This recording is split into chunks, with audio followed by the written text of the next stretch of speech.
Bonjour les amis, aujourd'hui je vous présente le fourgon aménagé de la marque Fond Vendôme, Leader Camp de la gamme Séjour, millésime 2020. On va faire le tour. On commence par le remplissage de carburant avec la D-Blue. Ensuite on a le remplissage des eaux propres dans un réservoir qu'on verra tout à l'heure qui est sous le siège de la dinette. Ensuite la petite prise qui est là c'est la P17 pour pouvoir brancher le fourgon sur le 220 volts quand on est dans un camping. Le gros carré noir, c'est l'évacuation des WC. Le petit carré noir, c'est le chauffage gasoil. Les baies anti-effraction, d'ailleurs qui ne s'ouvrent pas, qui sont aussi opaques de l'extérieur, qui sont aveuglées comme on dit. Donc là on fait un rapide tour, on ouvrira les portes de tout à l'heure. Donc vous voyez les jantes alu, la finition gris métal qui est plutôt pas mal, la gamme Séjour, et ce modèle est à 51 000 € à peu près. Donc on ouvre la porte latérale qui a deux crans, je le rappelle, avec la marque Fond Vendôme, dont ils sont assez fiers, marque française, qui est de Dordogne, de Brantôme exactement. Donc on entre, voici la dinette. Vous voyez qu'ils ont vraiment fait un effort sur ce modèle avec le design. Donc le plan de travail qui est rabattable, sur les feux quand on n'en a pas besoin. Ça c'est vraiment très bien. Voilà. Ensuite, ça c'est le panneau de contrôle. Bon, ils l'ont pas allumé parce que là la batterie n'était pas branchée.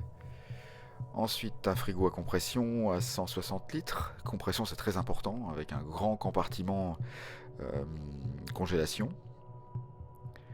Ensuite, la salle de bain, qui est une vraie salle de bain, qui est avec des toilettes rabattables, donc qui ne prennent pas la place quand on prend la douche, et qui est chauffée, évidemment, avec un truc qu'on enlève quand on prend la douche, et là voilà avec le pommeau, qui est derrière la vitrine en plexiglas que l'on rabat pour ne pas gêner les toilettes. Là c'est le lavabo rabattable, ça c'est une super invention aussi, c'est un gain de place extraordinaire. Et puis un beau truc coulissant là pour étanche évidemment. Voici le lit avec des lumières de nuit, avec une super isolation, on voit que c'est du polyester partout, on en reparlera tout à l'heure, avec des moustiquaires évidemment partout, rangement, rangement, rangement, un lanterneau qui sera remplacé par une clim quand je l'aurai évidemment. Donc là je m'allonge, et vous voyez, bon j'ai mes pompes de manga, ne faites pas attention, mais donc il y a largement la place pour bien dormir, surtout moi je fais 1m71 donc ça va. On est vraiment super bien, les matelas ils ont fait vraiment un effort aussi, on est comme chez soi, vraiment exactement pareil. Voilà la vue qu'on a, donc on a des LED un peu partout, c'est dommage qu'il n'ait pas branché la batterie, comme ça on verrait que c'est Versailles vraiment. Ensuite on va aller faire un petit tour sur le toit, j'ai ouvert le lanterneau. Voilà, vous voyez, tôle ondulé, renforcé évidemment, on peut monter dessus sans problème. Il n'y a pas encore de panneau solaire, mais il sera installé bien, bien vite, croyez-moi. Voilà. Donc là c'est un peu de l'espionnite, on voit les câblages, normalement on ne doit pas les voir, mais ça c'est l'appareil qui permet de le faire. Pour montrer la finition, elle est complète vraiment partout, vraiment super bien faite. Des rangements, veux-tu en voilà. Tout en polyester aussi, partout. Donc là c'est vraiment génial d'avoir autant de rangements dans un si petit véhicule par rapport à un camping-car. Ça c'est le trou à gasoil, c'est le chauffage sur carburant, donc vous voyez c'est assez gros parce qu'il y a la flamme qui est au milieu et il y a une bouilloire avec 10 litres d'eau. Vous voyez l'isolation qui est vraiment optimale partout. Voilà, et ça donc c'est le Truma Gasoil D4. Ça c'est un petit rangement qui est à côté, c'est bien pour planquer ses choses je pense. Les tuyaux beige là c'est pour envoyer l'air chaud pulsé. Ensuite le petit compartiment qu'on voit là c'est la soute à gaz qu'on verra tout à l'heure.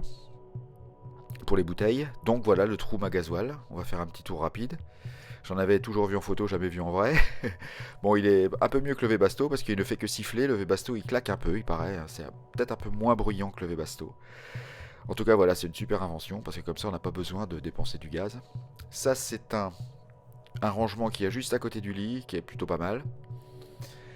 Juste à côté du frigo, donc un frigo, je le rappelle, 160 litres à compression. Compression, c'est vachement bien parce qu'on peut l'utiliser dans n'importe quelle position. On n'a pas besoin d'être complètement plane. De la marque Thetford.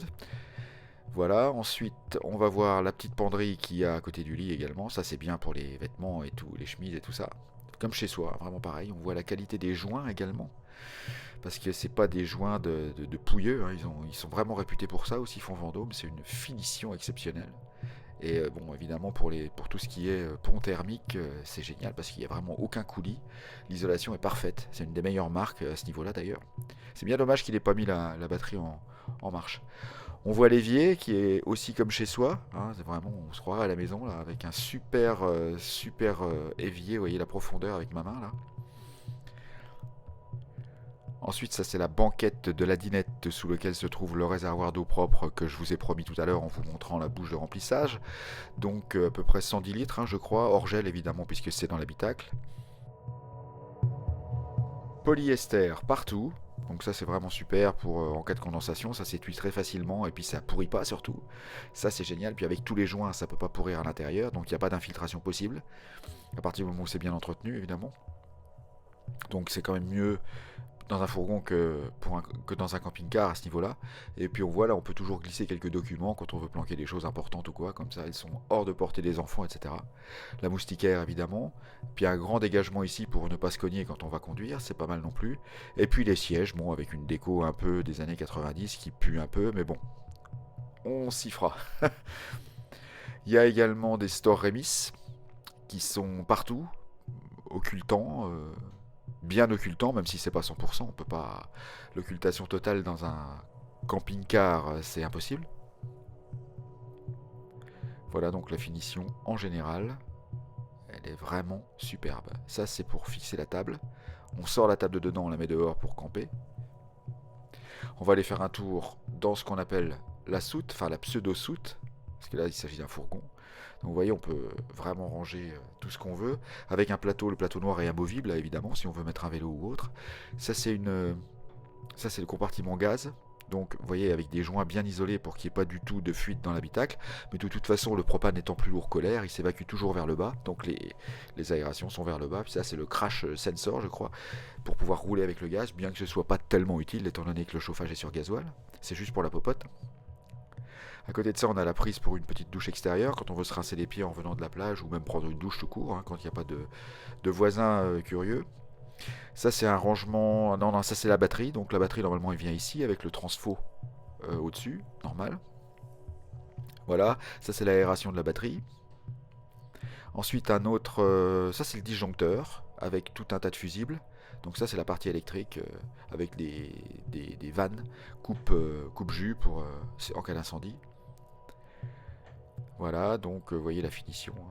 Ça c'est encore une petite soute pour mettre ce qu'on veut. Voilà, ensuite un autre rangement qui va sous le trouma qu'on a vu tout à l'heure pour pouvoir ranger des trucs dont on n'a pas trop l'utilité souvent, genre boîte à outils, etc. Et puis les baies, comme je vous ai dit, qui ne s'ouvrent pas, ça c'est vachement bien pour l'isolation, puis aussi pour le vandalisme, hein, parce qu'on ne peut pas rentrer par là. Ça c'est un rideau qui est occultant, enfin toujours pareil, pseudo-occultant, mais qui doit être très pratique hein, pour avoir le plus de noirceur possible. Voilà donc un magnifique véhicule comme vous pouvez voir.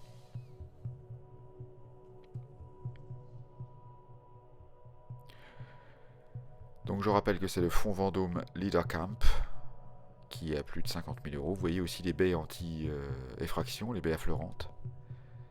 Voilà ce magnifique Leader Camp de la marque Fonds Vendôme, marque française, 100% française, sur porteur Fiat Ducato 140 chevaux, 6 vitesses. Voilà les amis, merci beaucoup.